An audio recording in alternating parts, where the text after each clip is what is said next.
आगे बढ़ते हैं। आज महाराष्ट्र में महाविकास आघाड़ी के नेताओं के मतभेद खुलकर सामने आ गए।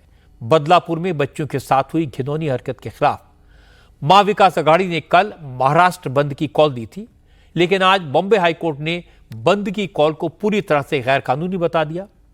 हाईकोर्ट ने महाराष्ट्र सरकार को आदेश दिया कि अगर कोई दुकानों बाजारों को बंद करने की कोशिश करता है, पब्लिक ट्रांसपोर्ट को रोकने की कोशिश करता है, तो उसके खिलाफ एक्शन लिया जाए। हाईकोर्ट ने कहा कि 24 अगस्त के बाद भी किसी राजनीतिक दल को या व्यक्ति को बंद की कॉल देने की इजाजत नहीं है। अगर ऐसा होता है और किसी तरह का नुकसान होता है तो इसके लिए राजनीतिक दल जिम्मेदार होंगे। बॉम्बे हाईकोर्ट के फैसले के बाद शरद पवार ने बंद की कॉल वापस ले ली। उन्होंने कहा चूंकि कोर्ट के ऑर्डर को सुप्रीम कोर्ट में चैलेंज करने का वक्त भी नहीं है और कोर्ट के फैसले का सम्मान होना ही चाहिए, इसलिए वो सभी लोगों से बंद वापस लेने की अपील करते हैं। लेकिन उद्धव ठाकरे नहीं माने। उन्होंने ठीक इसके विपरीत स्टैंड लिया। शरद पवार ने तो ट्विटर पर अपनी बात लिखी, लेकिन उद्धव ठाकरे ने कैमरे के सामने आकर कहा कि वो हाईकोर्ट का सम्मान करते हैं, लेकिन कोर्ट का फैसला उन्हें मंजूर नहीं है। उद्धव ने कहा, क्या लोगों को अन्याय के खिलाफ आवाज उठाने का हक नहीं है?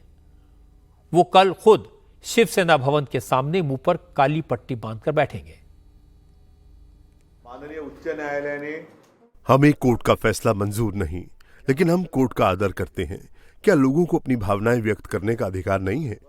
बंद का मतलब मैंने ये नहीं कहा था कि पत्थर मारो या हिंसात्मक बंद करो। कल मैं खुद शिवसेना भवन के सामने चौक पर सुबह 11 बजे मुंह पर काली पट्टी बांधकर बैठूंगा। या सगळ्याच गोष्टीचा शरद पवार ने बंद की कॉल वापस लेने को कहा। उद्धव ने प्रोटेस्ट करने का ऐलान कर दिया, लेकिन कांग्रेस ने बीच की लाइन दी। कांग्रेस के नेताओं ने कहा वो बंद में शामिल नहीं होंगे, लेकिन साइलेंट प्रोटेस्ट करेंगे। इसके बाद मुख्यमंत्री एकनाथ शिंदे ने भी कहा कि कोर्ट ने जो आदेश दिया है उसका पालन सबको करना चाहिए।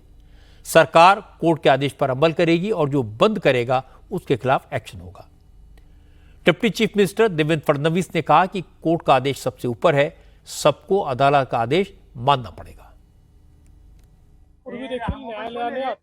अदालत के फैसले का सम्मान करना चाहिए, क्योंकि इससे पहले भी कोर्ट ने साफ कहा कि राजनीतिक पार्टियां इस तरह से बंद नहीं कर सकती, फिर भी उन्होंने बंद किया था।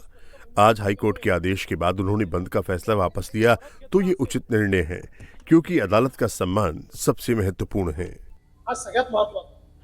बंद के मुद्दे पर आपने देखा महाविकास आघाड़ी की तीनों पार्टियों का अलग अलग स्टैंड है।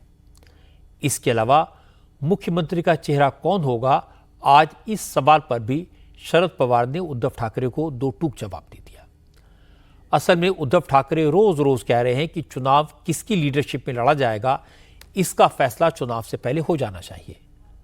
उद्धव ने कहा था कि जिसकी ज्यादा सीटें उसका मुख्यमंत्री।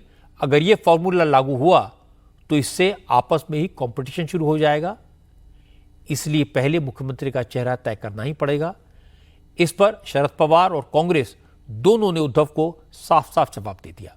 शरद पवार ने कहा उनकी पार्टी में किसी को मुख्यमंत्री के तौर पर प्रोजेक्ट करने का प्लान नहीं है, वो सिर्फ महायुति की सरकार हटाना चाहते हैं, इसलिए फिलहाल जीत पर फोकस है।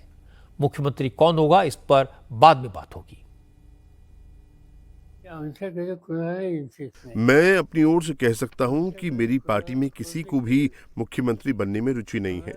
हमें किसी को प्रोजेक्ट भी नहीं करना है, हमें सिर्फ सत्ता परिवर्तन करना है, और ये परिवर्तन करने के बाद महाराष्ट्र की जनता को बेहतरीन प्रशासन देने का हमारा इरादा है।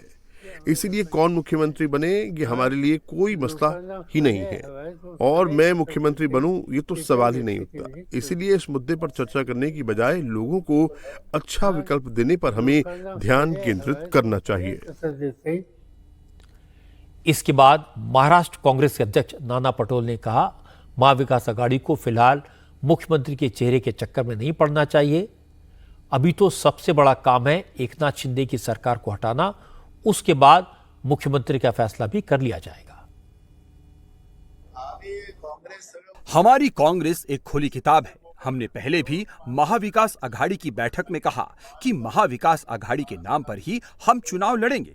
मुख्यमंत्री पद के चेहरे से महत्वपूर्ण ये है कि अभी जो भ्रष्ट और असंवेदनशील सरकार है उसको सत्ता से हटाना है। यही हमारे महाविकास अघाड़ी का धर्म है। जनता के हित के लिए हम महाविकास अघाड़ी के तौर पर ही आगे बढ़ेंगे। उद्धव ठाकरे किसी भी कीमत पर मुख्यमंत्री बनना चाहते हैं। बीजेपी से उनका झगड़ा इसीलिए हुआ था। अभी वो कह रहे हैं किसी भी हालत में शरद पवार और कांग्रेस उन्हें महाविकास अघाड़ी का नेता माने, उन्हें मुख्यमंत्री पद का उम्मीदवार डिक्लेयर करे, उनकी लीडरशिप में चुनाव लड़ा जाए। इसीलिए उद्धव ने पहले मुख्यमंत्री का चेहरा तय करने की मांग की, फिर सबसे पहले बदलापुर की वारदात के बाद महाराष्ट्र बंद की कॉल दी। लेकिन शरद पवार राजनीति के पुराने खिलाड़ी हैं। वो जानते हैं कि चुनाव का वक्त है और राजनीति में कब कौन पलट जाए, कौन किसके साथ चला जाए, कब समीकरण बदल जाएं, ये कोई नहीं जानता। इसलिए न वो उद्धव के दबाव में आएंगे, न कांग्रेस के, न ही जल्दबाजी में उद्धव की कोई मांग मानेंगे और न ही कांग्रेस की डिमांड को लेकर कोई फैसला करेंगे। आज यही दिखाई दिया।